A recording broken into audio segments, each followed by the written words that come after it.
Welcome back to another New England Metal Jackets video. The subject of this video is going to be my Smith and Wesson M&P 40.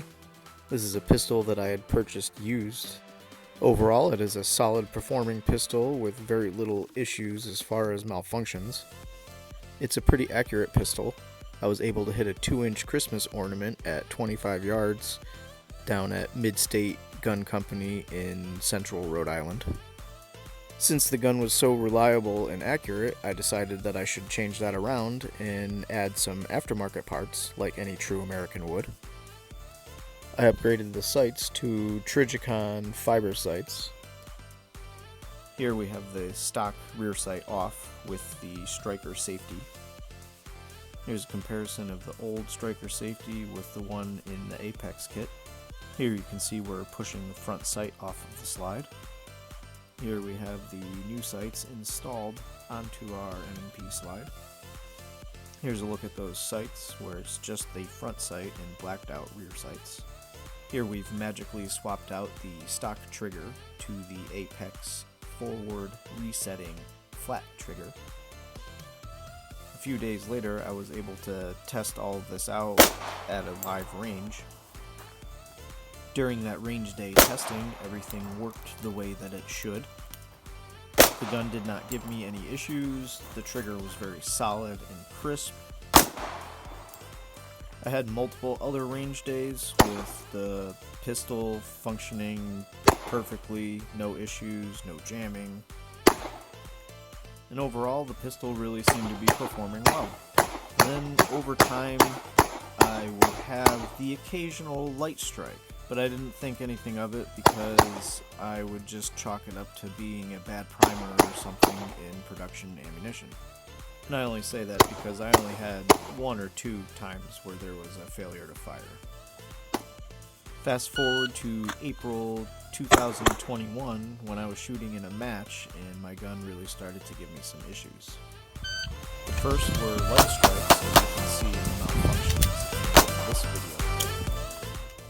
As it was happening, I didn't think too much of it, I just thought it was more of an issue with the ammunition. Stand by. However, it was on this stage that I realized the issue is a little bit deeper than just the ammunition. The gun started to double fire, right there, and then once more right in here. And here we're just going to slow the video down so you can hear and potentially see these malfunctions happening.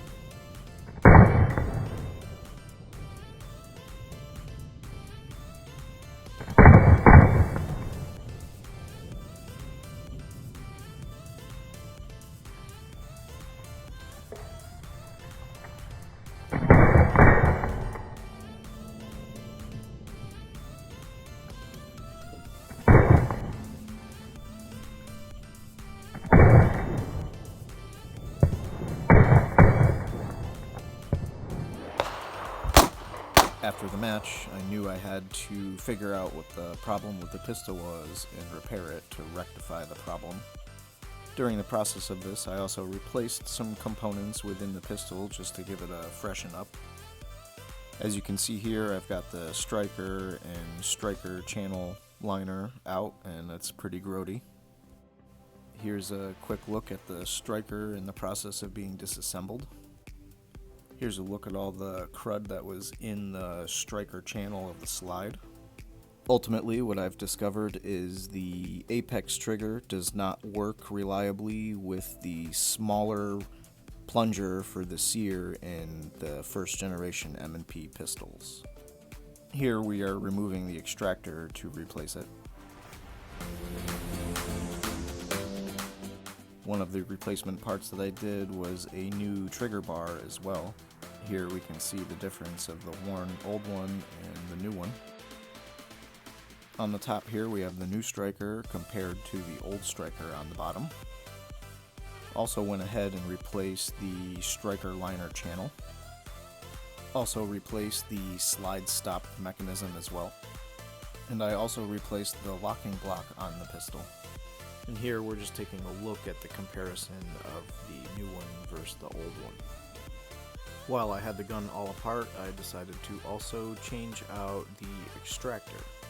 And here we are looking at the new one and the old one. And here is the pin that holds the extractor in, all greased up and getting ready to go back to its home.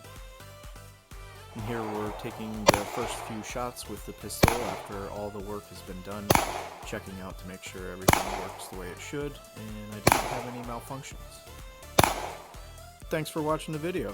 If you're enjoying the content, please subscribe to the channel, like our content, and share away. We're also on Instagram, Twitter, and Facebook as well. See you next time around. Safe shooting.